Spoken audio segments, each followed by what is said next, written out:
The Anderson family farm had been my sanctuary for as long as I could remember. 4 generations of my family had worked this land, their sweat and dedication soaked into every acre. When my grandparents passed away 3 years ago, leaving me the property, I knew exactly what I wanted to do.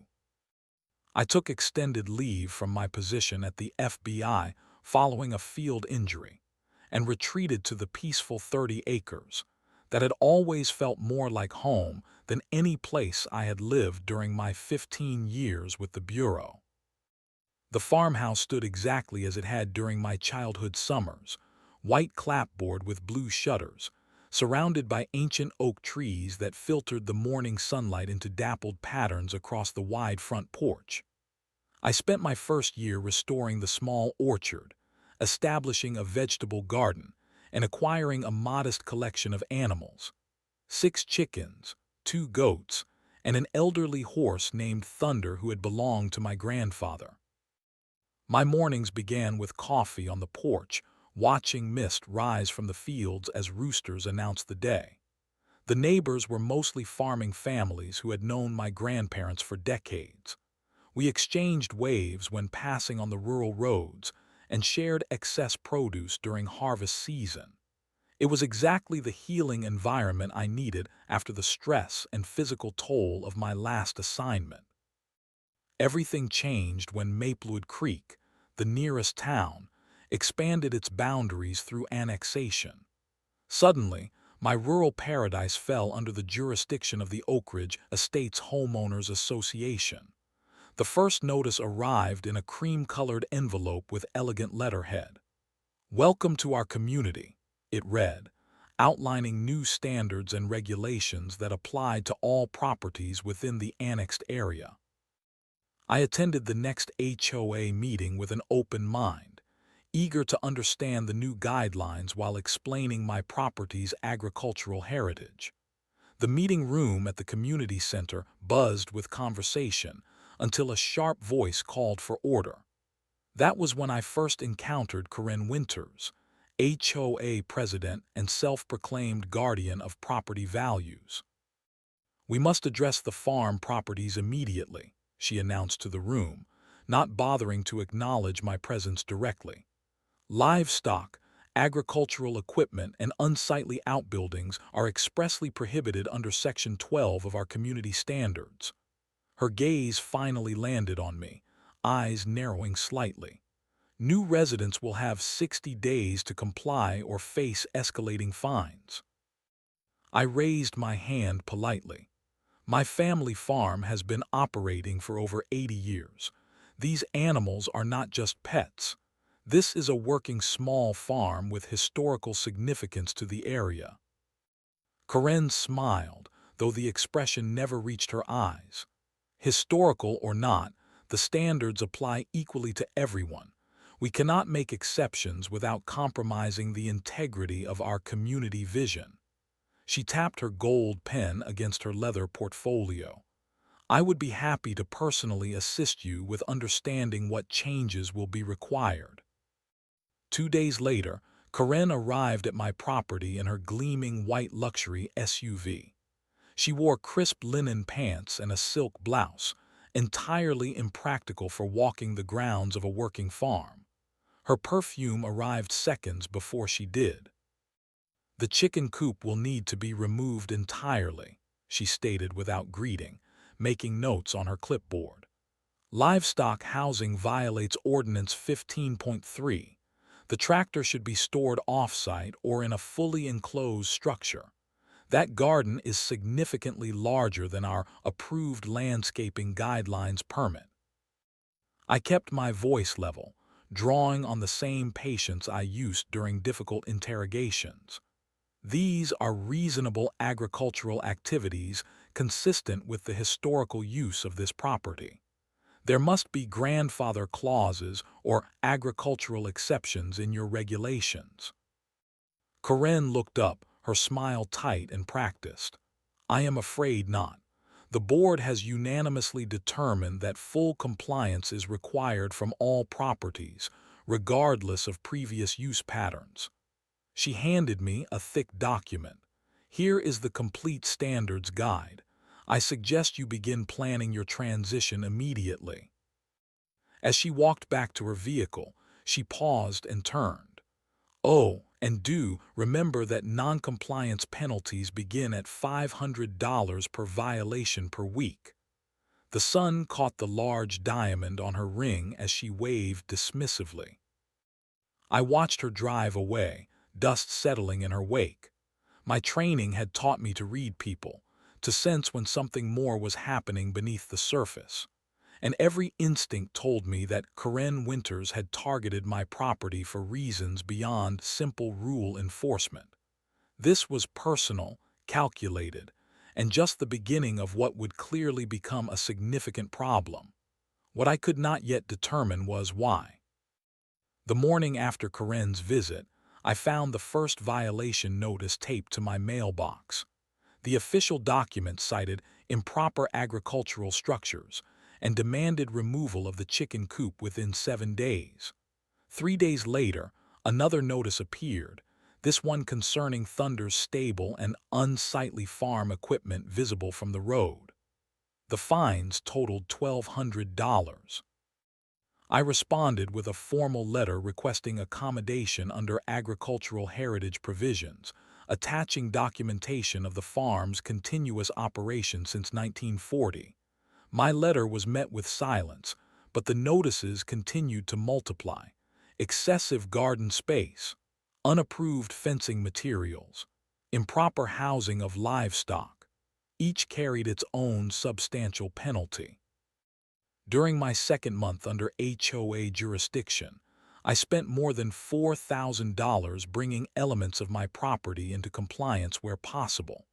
I painted the weathered barn to match approved color schemes. I relocated the compost pile farther from property lines. I even reduced the visible garden space, though it pained me to sacrifice the heirloom tomato beds my grandmother had cultivated for decades. The compliance efforts made no difference. The violations accelerated. I would fix one issue only to receive 2 new citations the following day. "Your property is becoming a significant concern to residents," Karen informed me during an unannounced inspection, camera in hand, as she documented my newly planted raspberry bushes. "We have received multiple complaints about odors and potential health hazards." "From whom?" I asked. "I have spoken with my immediate neighbors. None have expressed concerns."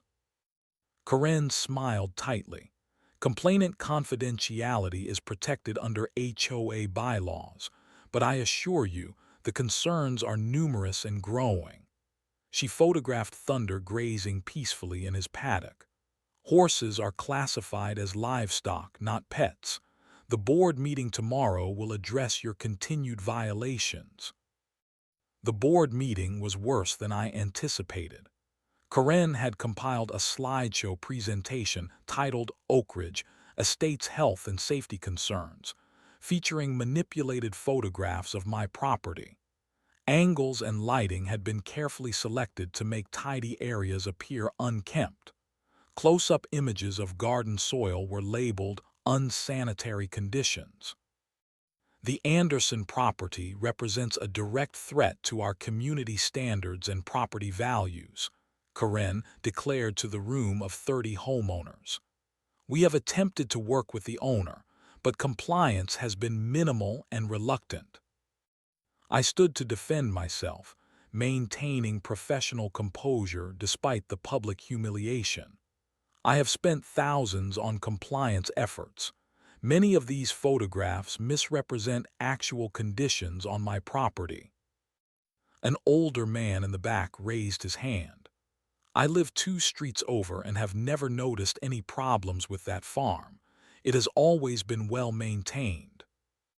Karen cut him off.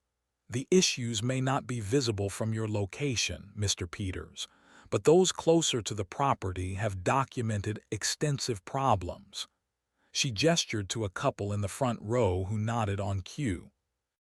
Later, I recognized them as friends who had visited Karen's home for dinner parties, based on social media photos that became part of my growing file. The HOA president was strategically building allies. The fines continued to increase.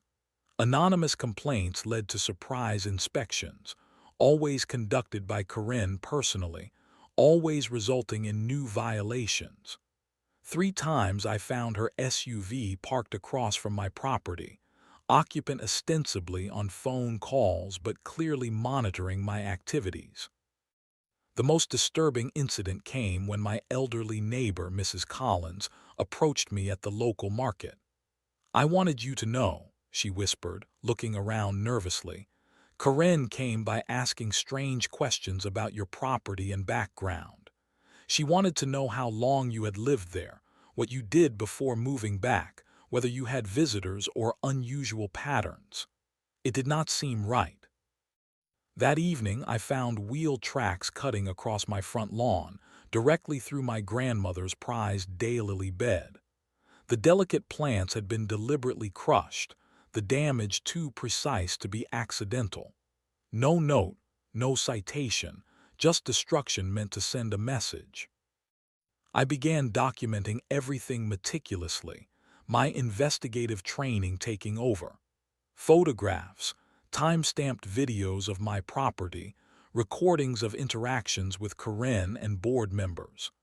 I installed discrete security cameras covering all approaches to the house and outbuildings. The stakes were becoming clear. This was not simply about rules or even about power.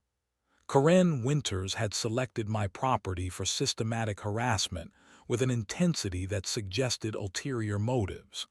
My agricultural heritage provided convenient excuses, but her focus felt targeted, personal, and increasingly desperate. Something about my presence threatened her. As weeks passed and tensions escalated, one question kept returning. Why had this woman made destroying my family farm her personal mission? What was she really hiding behind her clipboard and regulations? The answers would come, but not before things got much worse. August arrived with relentless heat that baked the earth and tested even the hardiest plants. I spent the early morning hours watering the garden before the sun climbed too high, preserving what remained of my grandmother's carefully cultivated beds. The security cameras had captured Karen driving past my property 3 times the previous day, slowing each time to study the farmhouse and outbuildings. The confrontation came just after noon. I was repairing fencing near the back pasture when movement near the barn caught my attention. Through the heat haze, I recognized the now familiar silhouette of Karen Winters.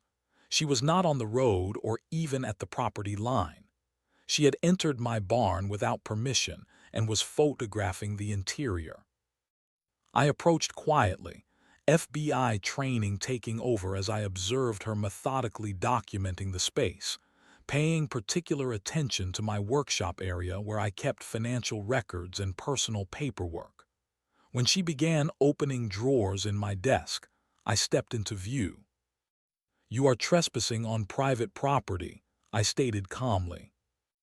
Karen startled visibly, nearly dropping her camera.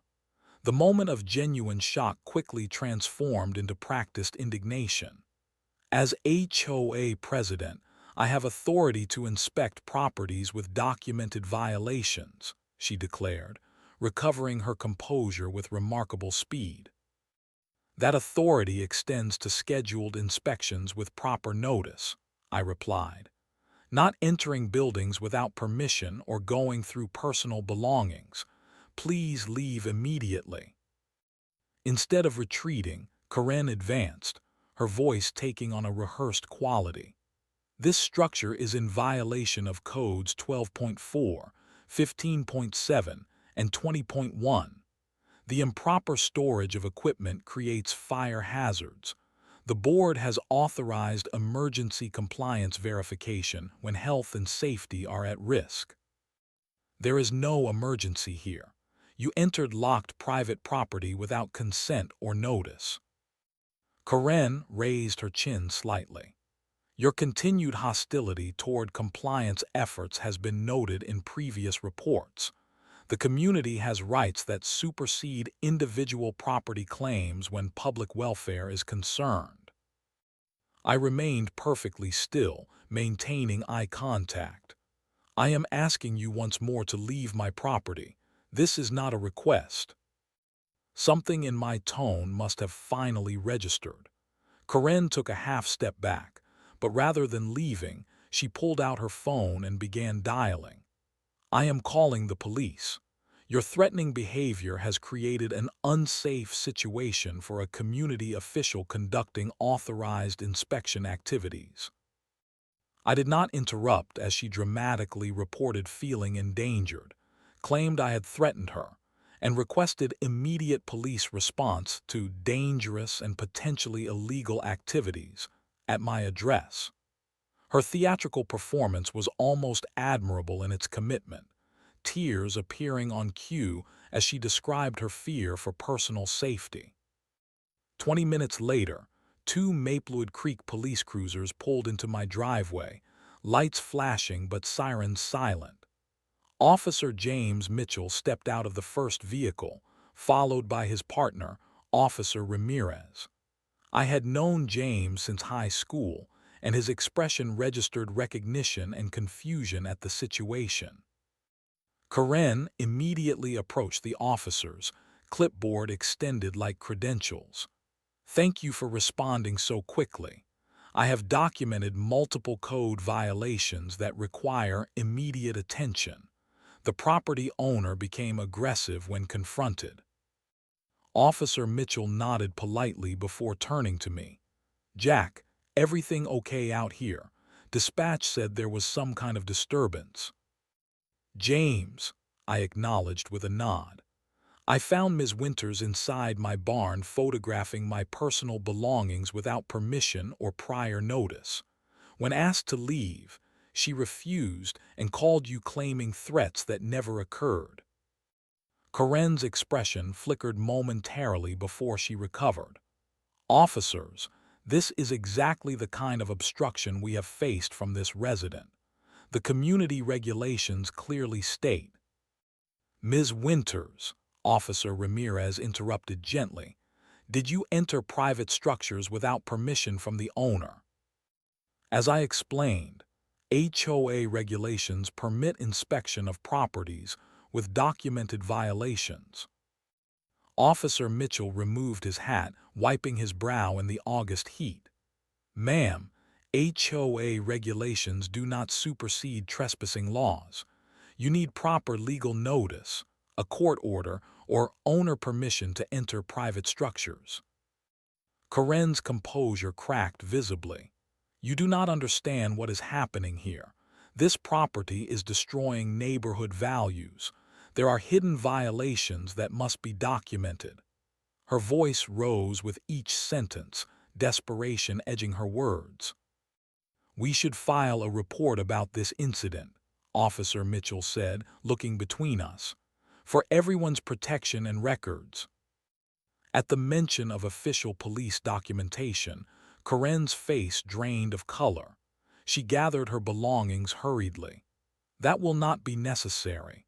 I have other appointments this afternoon. The HOA board will address this officially at our next meeting. As she retreated to her vehicle, she turned back, pointing her finger directly at me. This is not over. The board has options you have not yet seen. Your little farm will not survive in our community. The threat hung in the hot summer air as she drove away, gravel spraying from her tires. Officer Mitchell watched her leave, then turned to me with a questioning look. What in the world was that about Jack? I shook my head slowly. I am not entirely sure yet, but I intend to find out. That evening, I sat at my grandfather's old oak desk, staring at the growing file of harassment documentation. Something about Karen's increasingly erratic behavior suggested this was more than HOA power dynamics. Her desperation during our confrontation, the focused targeting of my property despite my compliance efforts, the unauthorized entry into my private space, all pointed to deeper motivations. After 15 years with the FBI, I recognized the patterns of someone with something to hide. The most aggressive enforcers often concealed their own violations. I opened my laptop and logged into a secure network using my bureau credentials.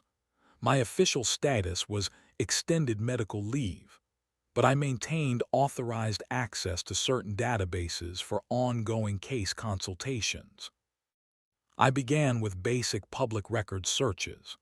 Karen Winters, age 47, current address in Oak Ridge Estates for 2 years and 8 months, employed as independent financial consultant.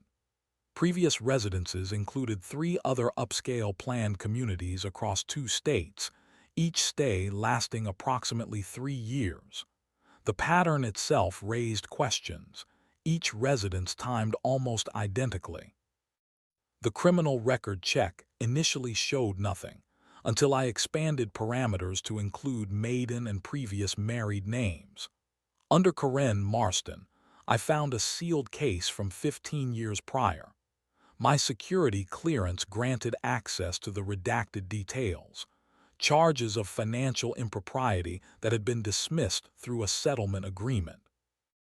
I moved to financial records, proceeding carefully within authorized parameters. Karen's personal finances showed unusual patterns for a consultant. Large cash deposits appeared regularly without corresponding client payment records. Her lifestyle, the luxury SUV, designer wardrobe, extensive home renovations documented on social media, exceeded the visible income streams. More interesting were the patterns that emerged when I examined the HOA financial records, which were publicly available to all community members. Special assessment funds collected for road repairs showed incomplete work despite full contractor payments. Landscaping services were billed at premium rates through a company called Evergreen Designers, which had no website, no reviews, and a business address that traced back to a virtual office service.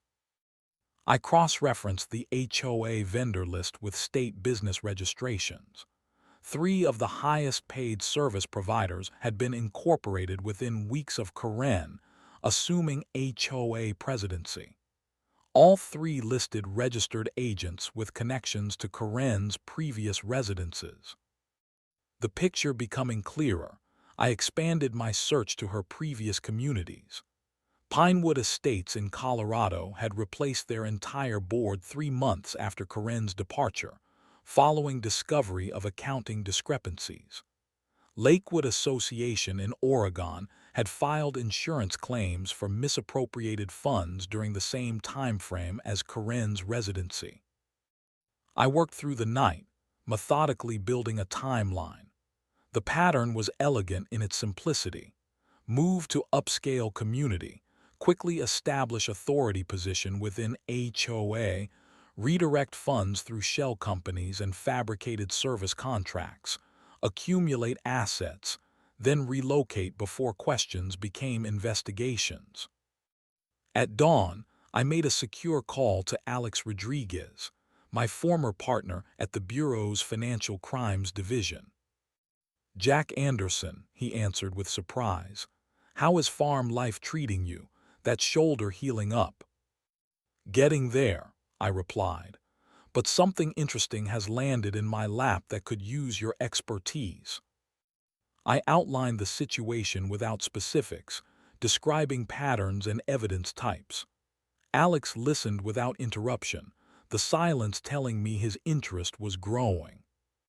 "Sounds like a classic affinity fraud built around HOA embezzlement," he finally said. "These cases often go unreported because communities are embarrassed, or the perpetrator moves on before the scheme is discovered. Small jurisdictions rarely have resources to pursue them across state lines." "What would you need to open a formal investigation?" I asked. "Send me what you have. If the interstate elements are substantiated and dollar amounts exceed thresholds, we could justify federal involvement." He paused. Though I have to ask, Jack, why is an HOA president so focused on your property specifically? The question had bothered me as well. I returned to property records and found the missing piece. Before becoming my family farm, the land had been owned by Maplewood Creek Municipality. The annexation that brought us under HOA control had involved complex land transfers. One particular clause caught my attention.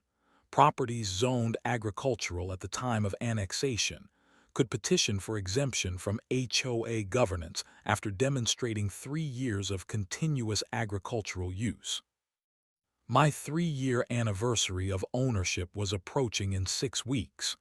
If I reached that milestone with the farm intact, I could legally exit HOA jurisdiction and Karen's control. More importantly, I could request financial records audits as part of the separation process. She needed me gone before that deadline arrived. I think she needs the farm eliminated before I qualify for an exemption that would expose her financial activities, I explained to Alex. My property represents both a regulatory escape hatch and a potential trigger for the kind of scrutiny that would reveal her entire operation. Alex was silent for a moment. Send everything you have through secure channels. Document all interactions going forward. I will assemble a team to review the interstate elements. If this is what it appears to be, we are looking at wire fraud, financial institution fraud, and possibly RICO violations depending on the structure of her operations. I ended the call as morning light streamed through the farmhouse windows. What had begun as neighborhood harassment had transformed into something much more significant. Karen Winters had selected the wrong farm to target and the wrong farmer to intimidate. Her scheme had functioned effectively when targeting ordinary homeowners, but she had unknowingly placed herself in the crosshairs of a federal investigation. I watched through the window as my chickens pecked contentedly in the morning sun, unaware of the storm gathering around their simple coop. Karen thought she was hunting me, but the roles had reversed. The predator had become prey. All I needed was time to build an airtight case. Over the next 3 weeks, my farmhouse kitchen transformed into an impromptu field office. Evidence boards covered the walls where family photos once hung. Financial spreadsheets and timelines spread across the dining table my grandfather had built by hand. The peaceful rural retreat had become command central for what Alex now officially classified as Operation Homestead.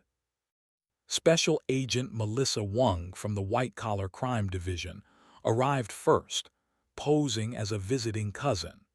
Her forensic accounting expertise proved invaluable as we traced money movements through the labyrinth of shell companies Karen had established. The scheme is actually quite sophisticated, Melissa explained, pointing to her laptop screen. She funnels HOA fees through legitimate-seeming expenditures, then uses layered transactions to obscure the money trail. The contracts are inflated by 30 to 50% above market rate, with the excess flowing back to accounts she controls indirectly. The financial analysis revealed over $350,000 diverted from Oak Ridge Estates alone in less than 3 years. Combined with estimated totals from previous communities, Karen's operation approached $2 million in misappropriated funds. Agent Reyes joined us next, specializing in surveillance.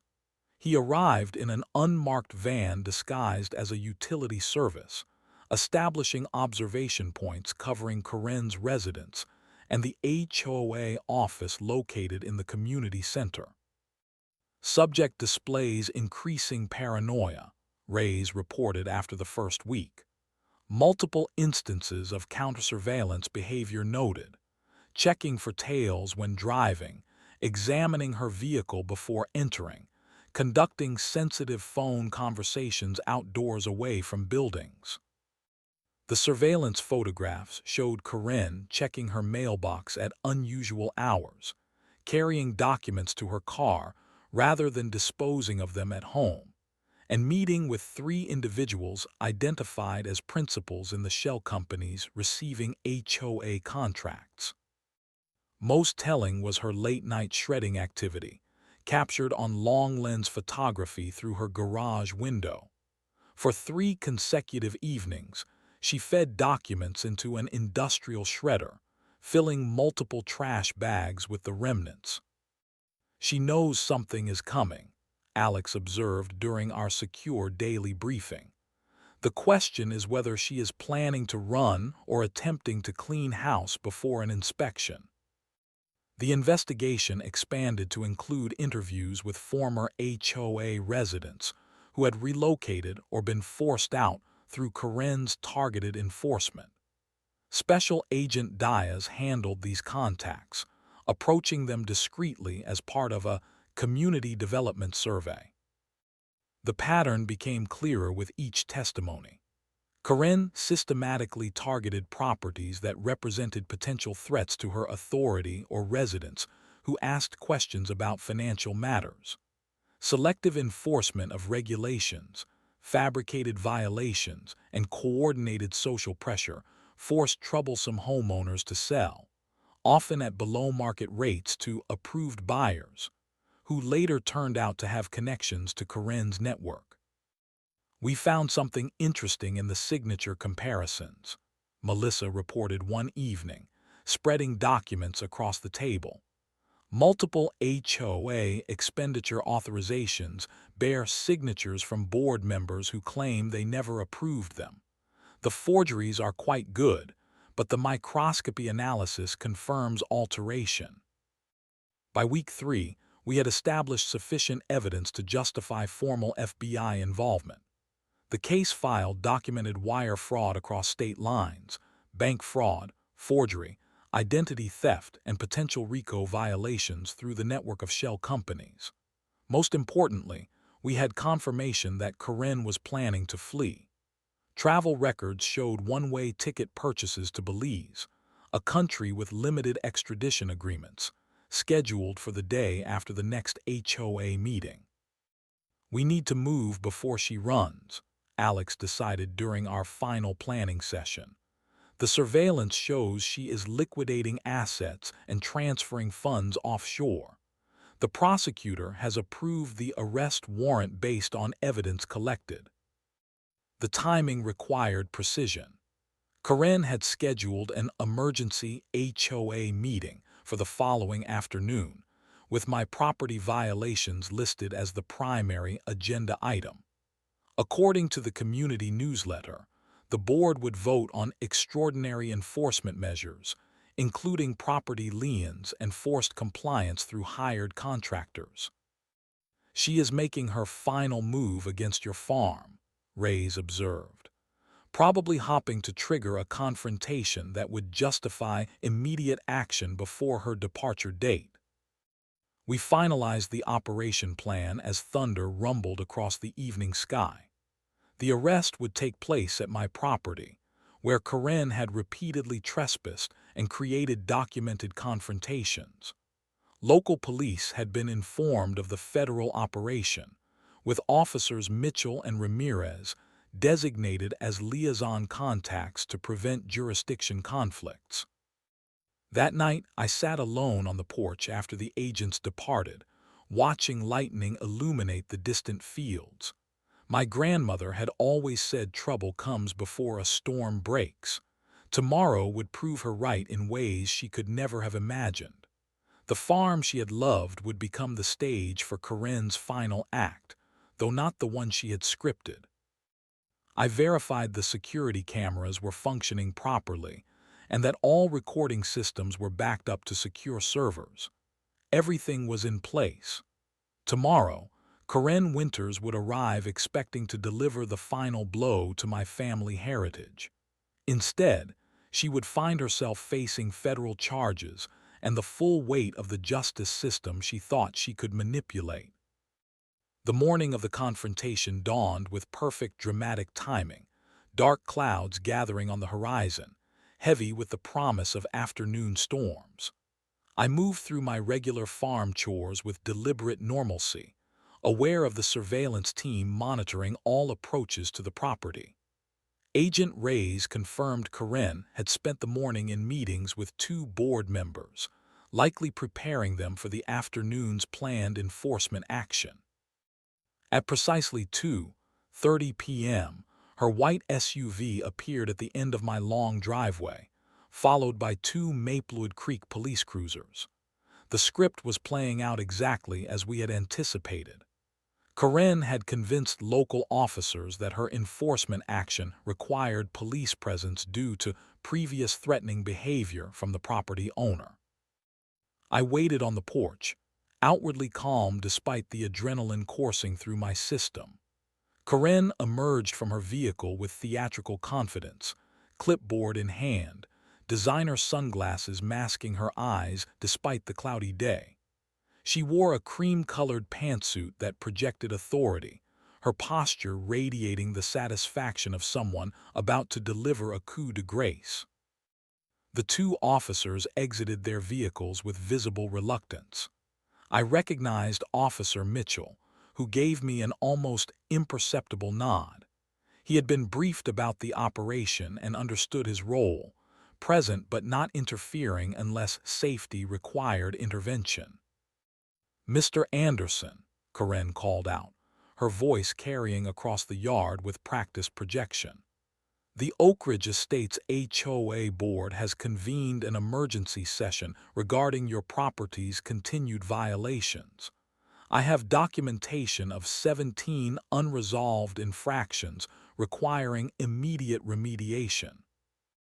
I remained on the porch, saying nothing as she approached with the officers trailing several steps behind.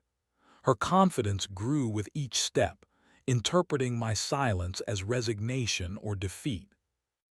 "Due to the ongoing nature of these violations and your demonstrated unwillingness to comply with community standards, the board has authorized direct intervention measures." She thrust a document toward me.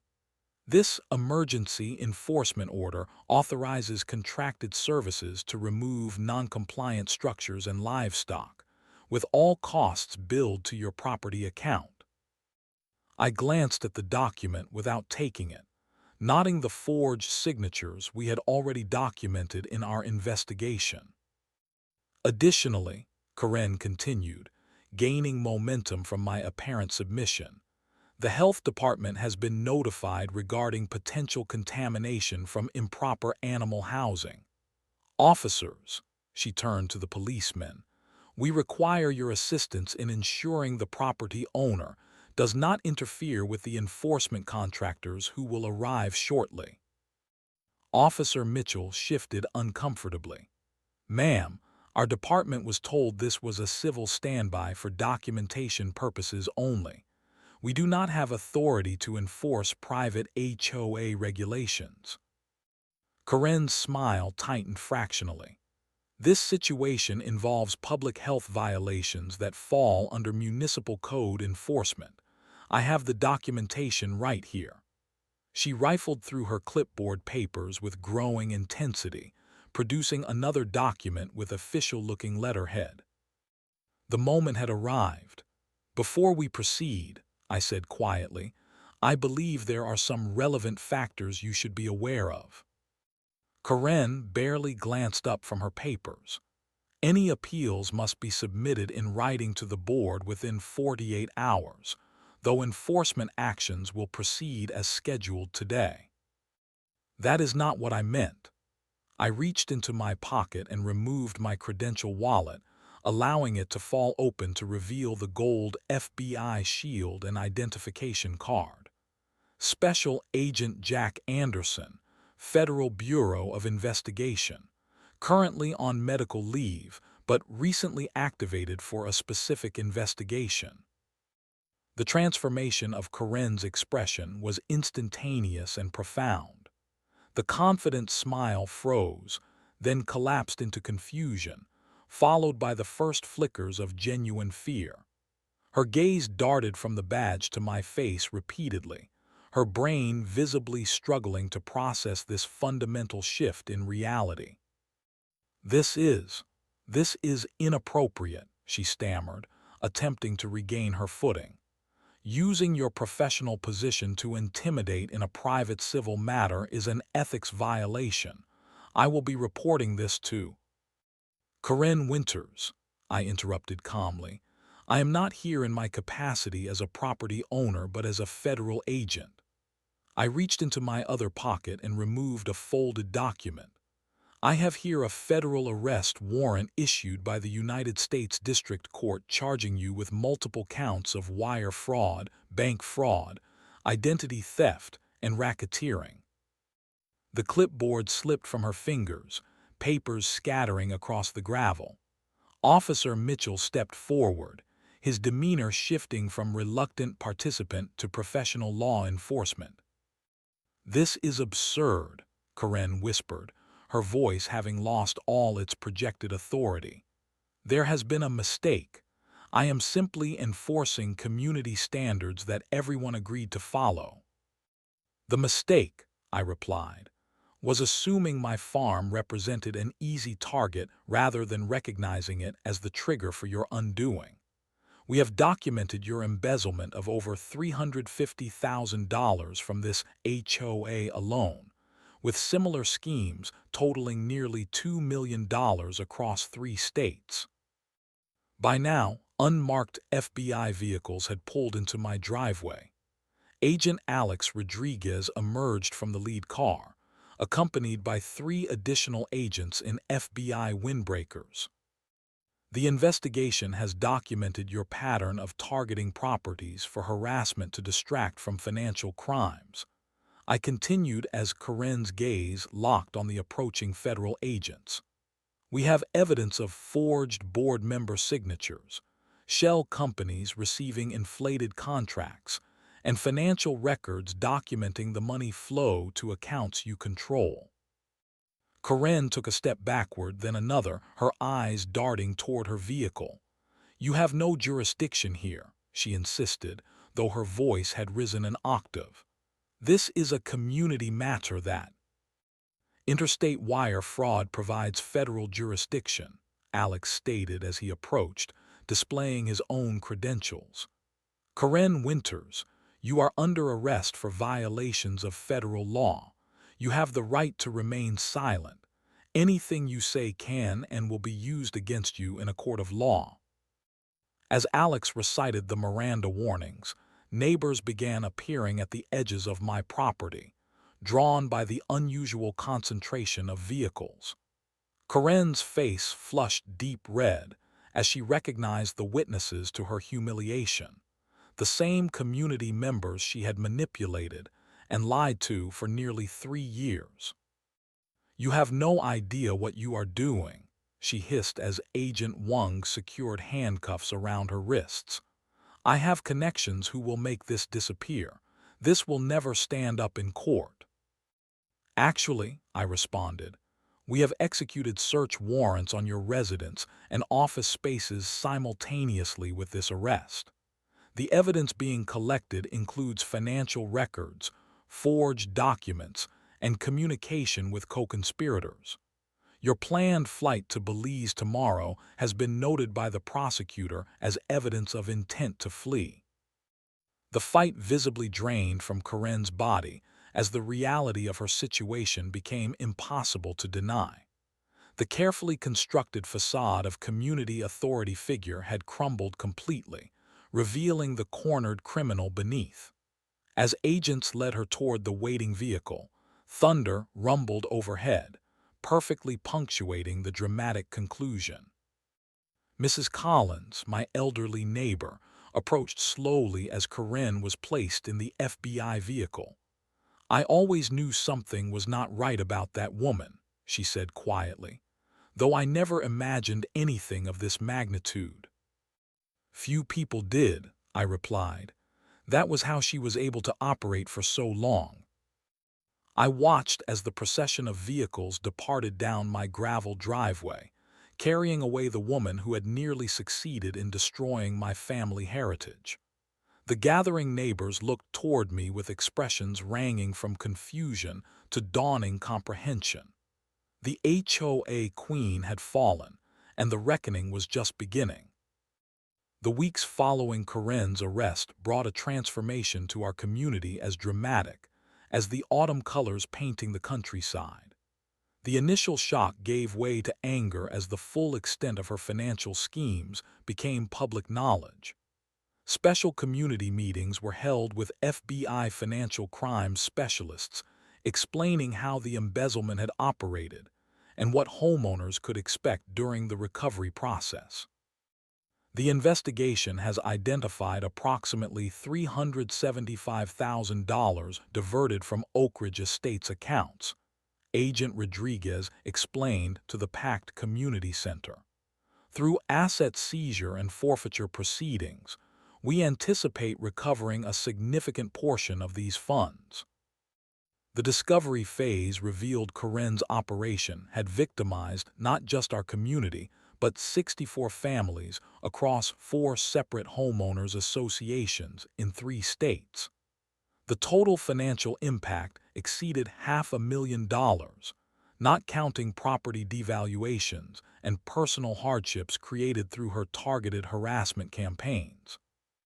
Most disturbing were the documents showing how systematically she had identified and eliminated potential threats. My farm had been designated priority removal target in her personal files, with detailed notes about the approaching 3-year exemption deadline that would have allowed me to request financial audits during separation from HOA governance. Court proceedings moved with surprising efficiency once Karen realized the evidence against her was overwhelming. She accepted a plea agreement that included substantial restitution requirements, forfeiture of assets, and incarceration in federal prison. Her co-conspirators, including 2 shell company operators and a board member who had knowingly participated in the scheme, faced similar consequences. The most meaningful changes occurred within our community itself. The remaining HOA board members resigned, allowing a complete restructuring with transparent financial practices and reasonable governance principles. The new leadership approached me about serving as an advisor for agricultural property regulations, recognizing the value of preserving the area's farming heritage alongside newer developments. "We need someone who understands both worlds," explained the newly elected board president, Michael Chen. "Someone who can help us create standards that protect property values without destroying what makes this area special."